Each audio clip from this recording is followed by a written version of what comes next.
Hi, everybody. Welcome to Week 10, final edition of Rev's Hot Stove Weekly, presented by Shipley Energy. That is not sad. That is exciting because that means that the real baseball is right around the corner. You are looking live, as Brent Musburger would say, here inside of our WOYK studios. If you're watching on YouTube, you're listening to us here on radio, but Daryl Henry alongside Rick Forney. And Rick, welcome. As you know, the last couple of days were cold and you got some minimal work in, got the guys on their feet. But today, for the first time, you really kind of got after it. That was a good session out there. Yeah, I thought it went well today. Obviously, the weather's a little bit better and you can get some baseball activity accomplished. And we're on our legs for a little bit longer today. And I think it looks a little bit better with each passing day. And hard to look good when it's 48 degrees outside and the wind is blowing, but really pleased with what went down today. And we had live batting practice and worked through 5 or 6 arms. I thought everybody threw well, and for the first time I had a chance to actually stand down in a bullpen and watch some of these guys throw. I wasn't out on the field while they were throwing live BP, but I thought everybody looked really, really good. Yeah. I think one of my favorite parts of today, I mean, you know, you can tell there's a pep in the step. Everybody's excited to be out there again, but some of the live BP sessions, you had the entire pitching staff gathered behind the turtle, you know, watching their counterparts stuff and, you know, seeing them react to what their teammates were throwing. It's kind of cool.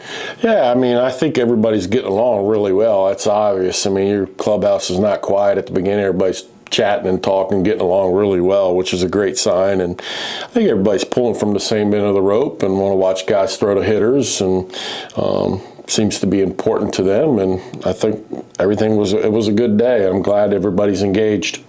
You had a good speech yesterday. We had the Rotary lunch, and you got to get reacquainted with some of the movers and shakers here in York at the start of the year. Yeah, it's a good day. I like the Rotary event. It just really, to me, it's starting, obviously this is year 4. It's not like I've been here forever, but it's kind of feeling to me like it's the official start of baseball in York. And you can tell how much they enjoy baseball and like being a part of the Revs. And everybody looks forward to that day, and I thought it went really well.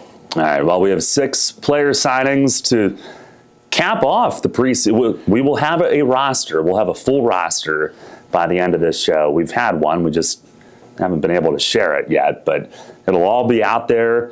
5 pitchers out of the 6 here on this final episode as well. So, Rick, a lot to get to. Without further ado, I'll turn it over to you for name number 1 here tonight. Yeah, we've signed young rookie right-hander David Eichhorn, San Francisco State, and really excited. I thought he looked really good today in live BP, a little side armor. Made that conversion last year. Really good, effective pitcher in college, and kind of made the transition to dropping down. I think his dad really talked him into. His dad was longtime big league bullpen arm Mark Eichhorn, and Mark was really good in the big leagues for a long time, and kind of made that same transition, which kind of put him over the hump and kind of turned him into a big leaguer. But if you got a guy like that knows what he's doing and can shape the ball in both directions from down there, and I think they can add real contrast to your pitching staff. And he looked really good today. Had a lot of control to both sides of the plate, spun a good frisbee up there, and looking forward to seeing him work in a game. I mean, I stood back there. I certainly don't have a pro hitter's eye, but out of his hand, you couldn't tell which one it was going to be. Yeah, it looked really good. And he's put a lot of work in with his dad and making this transition, and he showed 2 really good pitches in command of both of them. Do you know when he made that transition? It was last year at some point. I think he finished up his college career in 25, and then after that, I think they started making that transition. And I feel like they really got to a point maybe late this year, like December, January, February. They kind of felt like, okay, we're ready to go with this. And I got a call from his dad, Mark, who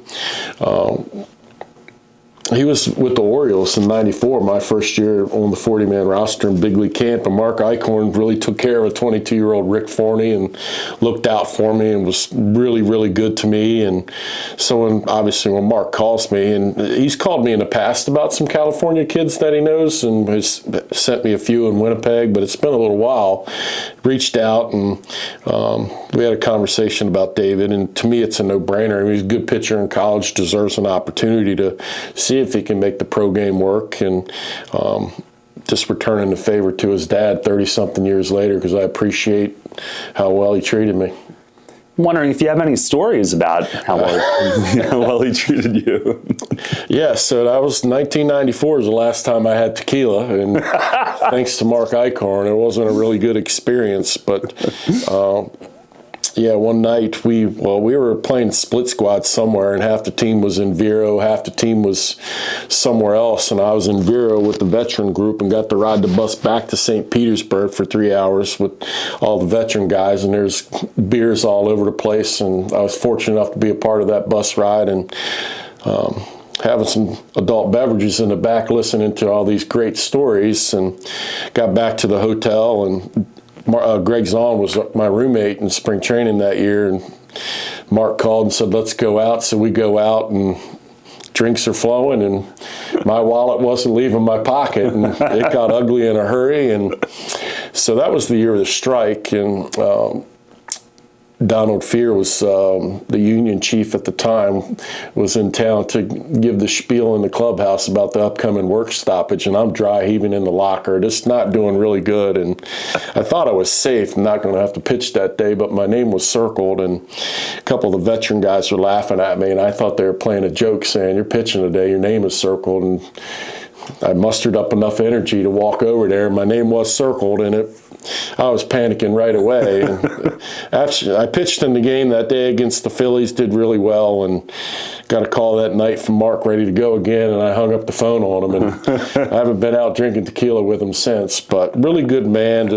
I think he took to me because I was a young kid, and he wanted to throw a lot, and I didn't like to throw a lot, but he didn't know that. And anyway, it was all good, and he was a great man, treated me really well, and had a nice conversation catching up with him when he reached out, and enjoyed talking about David, and told him that I'd be more than happy to bring him in here and give him an opportunity and see if he can make our club. That's awesome. Well, we have 5 more signings, but I don't know how we top that story. That's one of my favorites. I've heard it several times now, but might have to send this clip to Mark. Yeah. But yeah, David's 24 years old.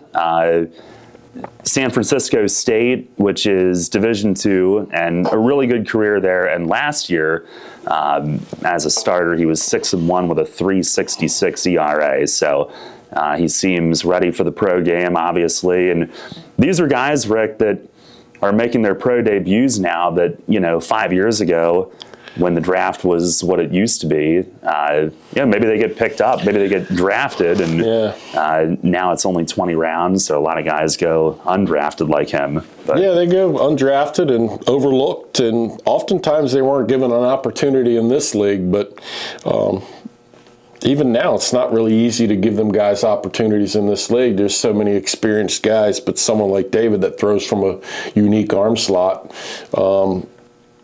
again, creates a different dynamic to your pitching staff, and it's definitely worth a look. Well, David Eichhorn will certainly bring that. We haven't had a lot of those over the years, those funky sidearm I types. used to have those in Winnipeg. I liked having them. It can go sideways in a hurry, though. If you get the wrong one that's not really skilled at facing left-handed hitters, then it can create a problem, especially now that they have the 3-batter minimum. So you can't match up as easily as you used to, but we'll see. Yeah. Well, he looked great today. And then, so David Eichhorn first, and now we'll go behind the plate for your next one, which brings 3 catchers into camp. Who do we have next? Yeah, we signed Austin Bates. Austin was with Lexington and played well against us the last couple years that we faced him. Always seemed to get some timely hits for that club, but I thought he did a really good job of catching and throwing against us. And I know it's a small sample size because I didn't get to see him on the regular, but he was a guy that was capable of throwing us out, and we had a good running team the last couple of years, back picks, everything, and Greg Zahn speaks highly of him. Obviously, Greg knows catching, and Paul Fletcher speaks highly of him, and I just thought we needed to bring 3 guys in here to create a little more competition for that backup job, and he's got experience in the league, and he's done well in our ballpark against our club, and we'll see how it goes. I'm excited to have him, though. He looks really good in camp so far. Yeah, 27-year-old with Lexington each of the last 2 years in those sample sizes, and he was there for multiple months, however long it was. It wasn't just a short stint, but hitting the 250s with Lexington, a little bit of time with Long Island late last year as well as he got moved around. But yeah, really interesting. I mean, through high school, he was a really highly sought after prospect. He went to IMG Academy. And, he had committed to, I forget which, it was a high Division I program, but then he had this legendary junior college career. And that's another guy that I just couldn't believe that he didn't get drafted based on what he did at those levels. And he's trying to figure it out, trying to launch that consistent pro career, and hopefully he can do that here. But I think the talent's there from what I've seen. I agree 100%. I really liked what I saw against us. And, he gets a lot of base hits to right field, which I like. I mean, we're pretty aggressive trying to go first to third. And if we got guys that can use right field and are really good at it, especially in our big right field, then he can be an offensive weapon, too, at the bottom of the order if we just get him some consistent at-bats and give him some time with Derek, and maybe we can improve his game offensively.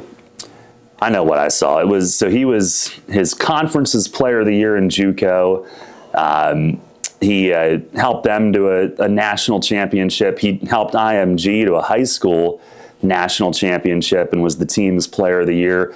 Before he went to IMG, which obviously is an academy that pulls from all over the nation, he was a playoff starting catcher for his high school varsity team as an 8th grader. And there's video out there of him in JUCO, basically from his squat, back-picking guys at second base and just nailing them. So the arm's there, and excited to see what he can do. Yeah, he loves baseball. I mean, the guy drives a tow truck in the offseason to work, and he does it in the city, in New York City. So can you imagine what that stress level's like? So this is probably a walk in the park for him playing baseball, but he loves the game, and the attitude and effort has been fantastic so far.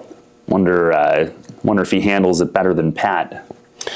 I don't think there's any question that he's probably better at Pat than handling New York City. So maybe when we drive up to Long Island, we should probably make that switch and just let Austin drive the bus, and then Pat can sit back and just relax instead of me verbally abusing him for a couple hours. He never gets to just sit and enjoy the ride. He has to listen to you the whole time.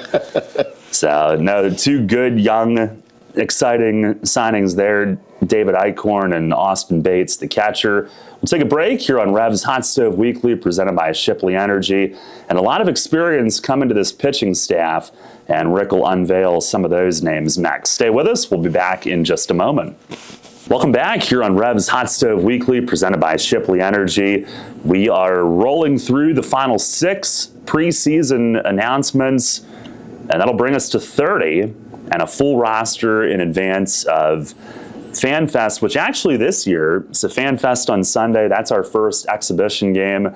None of the other Atlantic League matchups occur until next week. So we'll be on the air on Sunday, and hopefully we'll see all of you in the stadium for game number 1 on Sunday. But I figure we should probably let people know who's on the team before that. That's a great idea. Yeah, it's next level thinking here. So David Eichhorn and Austin Bates are the 2 newest names. And Rick, we've got all pitchers the rest of the way. And speaking of young guys that have had some minor league success, who do we have up next? We've signed right-hander Alonzo Richardson, and I'm excited about this young man for a number of reasons. He was a late release in spring training, and just 23 years old, I believe, and was a prospect, and the organization just kind of let go. Just not sure why, just sometimes your opportunity in affiliated ball doesn't last as long as it used to, but guy's been to AAA, pitched at a AAA level, been to AA. A lot of arm talent. He's very athletic. Low to mid 90s fastball, but the thing that really stood out to me is I happened to reach out to him before ever anybody else did, and when you talk to him, he just wants to play. He just like, when do we start? Let's go. I'm ready. And that transaction probably took place over 20 minutes, and a contract was signed and a flight was booked. I mean, he was ready to go. And you want guys like that are hungry and still want to get after it a little bit, and seems very appreciative and thankful for the opportunity to continue on. That's wonderful. Yeah, he was in high school in Southern California. He was a shortstop and a pitcher, big time prospect as both. He had committed to go to San Diego State. The kid's an athlete. He ran a 6.6 60 in high school. Highly ranked as a high school prospect, and then the COVID happens, the draft comes and goes, and he was offered by Cleveland and wanted to go pro and was ready to do that. His second pro season, he led the Arizona Complex League in ERA, so at the lower levels he certainly proved himself. Goes to Lynchburg in the Carolina League, which I guess he would have been just a 20-year-old at that point, 2023. Durable, 24 starts, 124 innings. Went back there in 2024, and the success was even better. ERA in the mid-threes that season. Got a taste of AAA action last year, so he's done all of that, and he's still only 23. Yeah, he's very young. There's some upside to him, and I like the fact that he's had back-to-back seasons where he's thrown him well over 100 innings. He's durable, he's athletic and healthy and fresh, knock on wood, and I think there's some ability there, and I think there's an opportunity for this young man, if he can get off to a good start, that he can find himself back in affiliated ball. I mean, he's still young enough that he can be signed and sent back to that A-ball level. Yeah. Wonder if Miko knows him. I mean, I'm sure they're in spring training together. Yeah. Probably not on the same working roster because Nick is a little bit older than him, so I'm sure they were never on the same working roster, same field, but same clubhouse, same org. Yeah. Alonzo Richardson, you know how I like to pigeonhole you into roles. What do you think with him? I'm not sure, to be honest with you. I mean, obviously he can fit in as one of our starting pitchers, can give you some bulk relief. We have some options with him that I like, and I just we've had some success with some bulk relievers the last couple years and found the value in it, and so he could be one of those guys. We'll just see how things play out here. Good quality dodge by you right there. That was actually, that was I'm pretty set on the first four guys that I'm going to start. I'm pretty set in that. It's just I'm trying to figure out who that fifth guy's going to be, and it's going to be up to them as to how they perform during the preseason. Yeah. All right, so Alonzo Richardson, and then let's stay with, we're going to stay with pitching the rest of the way. This guy's a little more experienced and another good addition for you. Who's next? Yeah, excited about this one too. We got right-handed pitcher Hunter Gregory.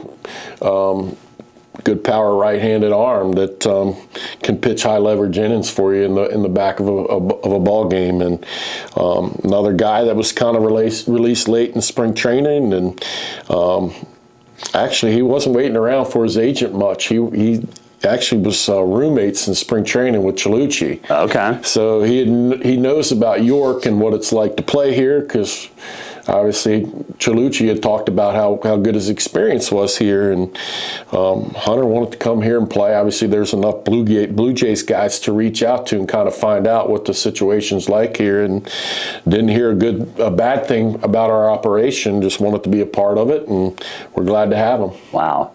Can't think of a better ambassador than Brendan Chalucci. Yeah, I mean, that guy's going to be in the big leagues maybe next week. He keeps pitching the way he's pitching. I think 2 innings last night at AAA with like 4 or 5 punch outs. So that's awesome. He's doing some really good things. And William Simonites at AAA. Yeah, like the big league catcher got hurt. Their star catcher, Alejandro Kirk, and I think he's going to be out with a broken thumb or something for an extended period of time. So they moved some guys up from AAA to the big leagues and activated William off the development list to the AAA roster. So who knows? I mean, if William has a good couple of weeks, you just never know. He could be catching in the big leagues. Wow. And Nick Riquet is in the big leagues, so I love it. I love seeing it.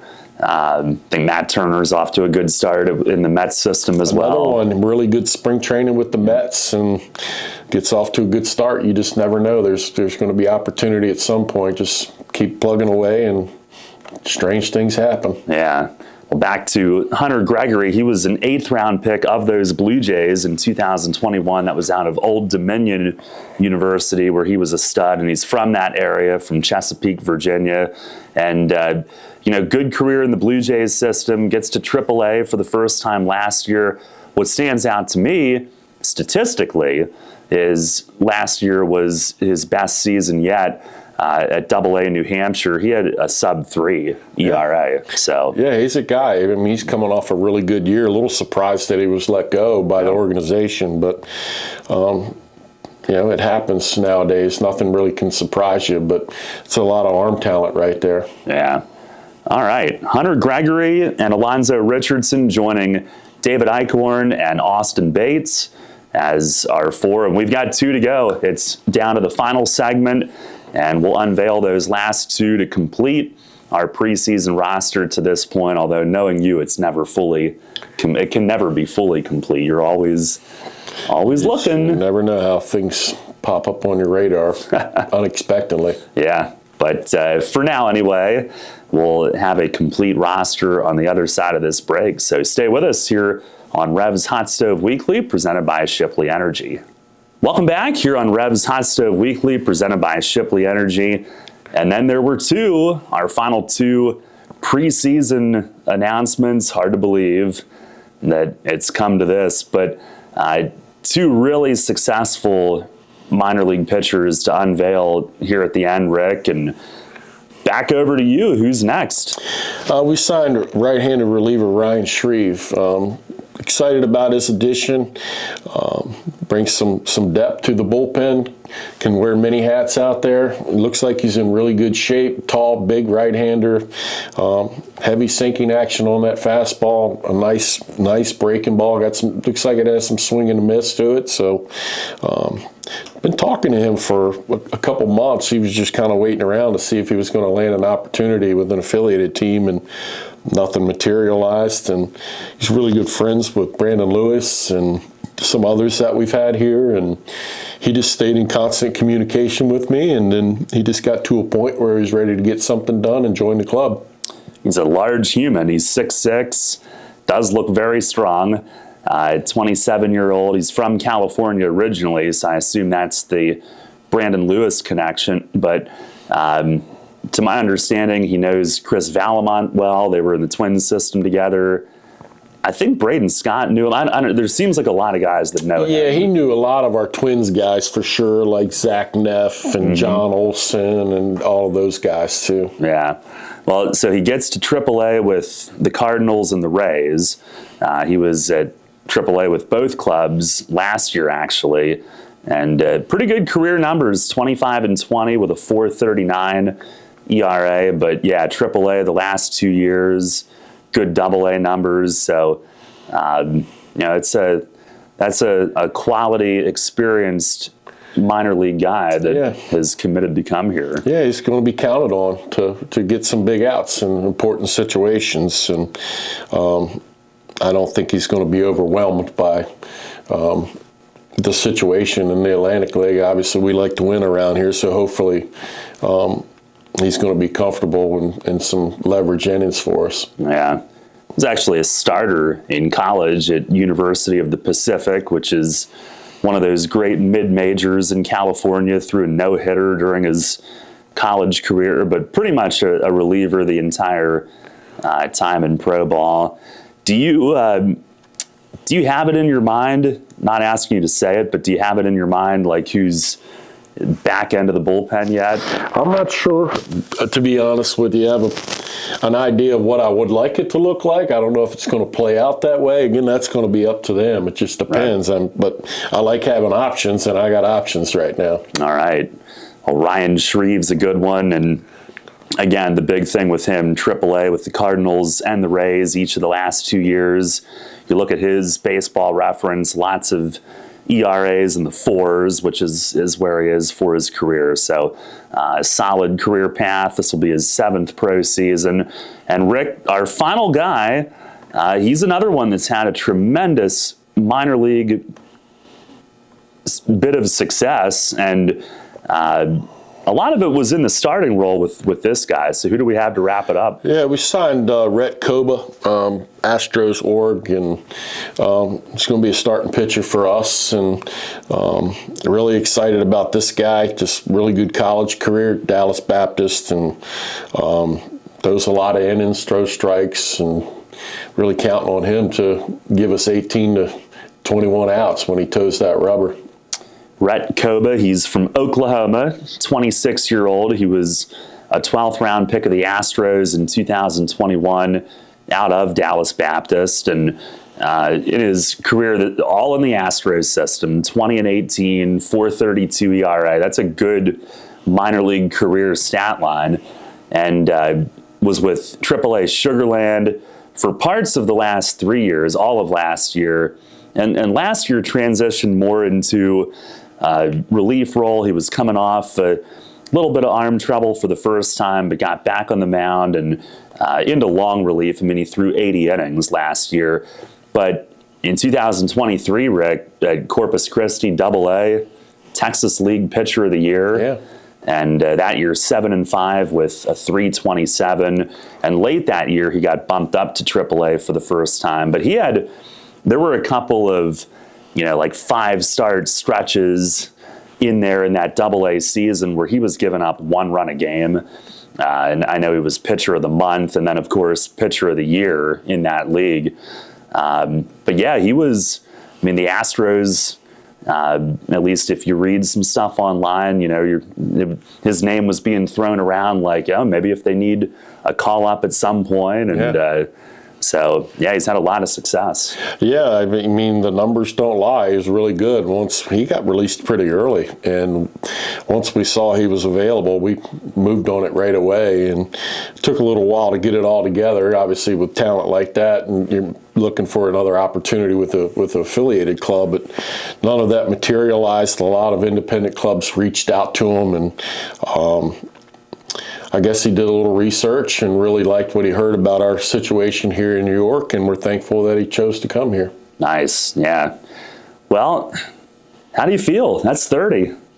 It's a lot of people. It's a lot of inventory. You got to figure out how to get it all moving in the right direction. It's tricky sometimes, but I think things are good right now. I like the way everybody looks, and it seems to look a little bit better with each passing day, and guys are starting to settle in and get comfortable. So I don't like to practice, but hopefully we can get to playing some games here soon and get a really good look at some of these guys in game situation and start putting our puzzle together.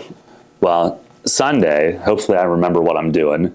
It's a 1 p.m. first pitch against those Black Sox, so who knows who they're going to bring. That's the toughest thing for me, is figuring out which of their rosters I need to have in there on Sunday. Sometimes it can be really good with them. I mean, they start playing, I think, in February down in Florida. Mm-hmm. They're playing. They've been competing. They're a little bit further ahead of you than you think. Yeah. And if they send some of their better arms up here, they can give you a ball game. So I don't know exactly who Joe's sending up here to play against us, but we're thankful that they are coming to play with us. It fits our schedule perfectly, and hopefully it's a relationship that can continue in the future. Yeah. Planning on it being a radio-only game as far as the broadcast. Obviously, Home Team Network will be ready with the HD video and all the bells and whistles come opening night, but I guess I'll see you on the dugout roof Sunday morning. I believe it's 1:45 till noon. We'll do our well, I guess we'll do one more preseason show. All right. And looking forward to that. But Rick, thank you for all the time this off season, 10 weeks of this. I look forward to it. Me too. Certainly better to do it here in the studio than across the Zoom connection. But I'll try to start getting here to work earlier so that we can spend more time together. Yeah, we'll try to, but I'm not holding my breath because I know you're never going to be here early. You'd run out of oxygen if you were holding your breath on that. But appreciate it. We'll get the full roster out there on social media. The Atlantic League website's also going through a transition, new stat database this year. That's exciting. But we'll make sure that the full roster is out there on YorkRevolution.com, social media, the app, and all of that. But thank you for tuning in all preseason. If you missed any of this episode, the archives will be up, as they always are. You can check out the write-up on all 6 of these guys on YorkRevolution.com. And again, it's Austin Bates behind the plate, David Eichhorn, got Hunter Gregory, Alonzo Richardson, Ryan Shreve, and Rhett Koba. And good thing you have good penmanship, Rick. I could read your notes sideways, so I remember who all the guy, Daryl. Yeah, that's one of Except many. when it comes to throwing BP. Oh, terrible. Practice. I got the yips throwing to 12U the other night. It was terrible. I hit the one kid. Yeah, be careful what you say about pitchers in games because it's a little more difficult than you think. Poor kid already acts like he doesn't want to be there, and then I hit him twice. For sure not going to hit in your BP group. You won't? That kid won't. Oh, no, he won't. His parents will probably make sure of that as well. That is, yeah. They might be listening. There's going to be a letter on the door when I come in tomorrow. Right. But throwing BP is not easy. You guys do it every day, too.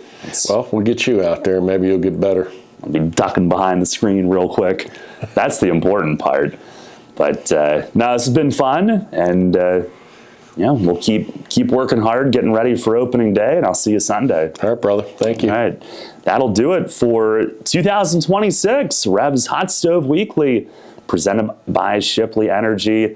Again, my thanks to Rick Forney for joining us all preseason. Thanks to you all for tuning in week after week, and we'll talk to you Sunday for FanFest and obviously opening night when it all starts on Tuesday, April 21st. Daryl Henry saying so long from our studios, and thanks as always for tuning in. Revolution!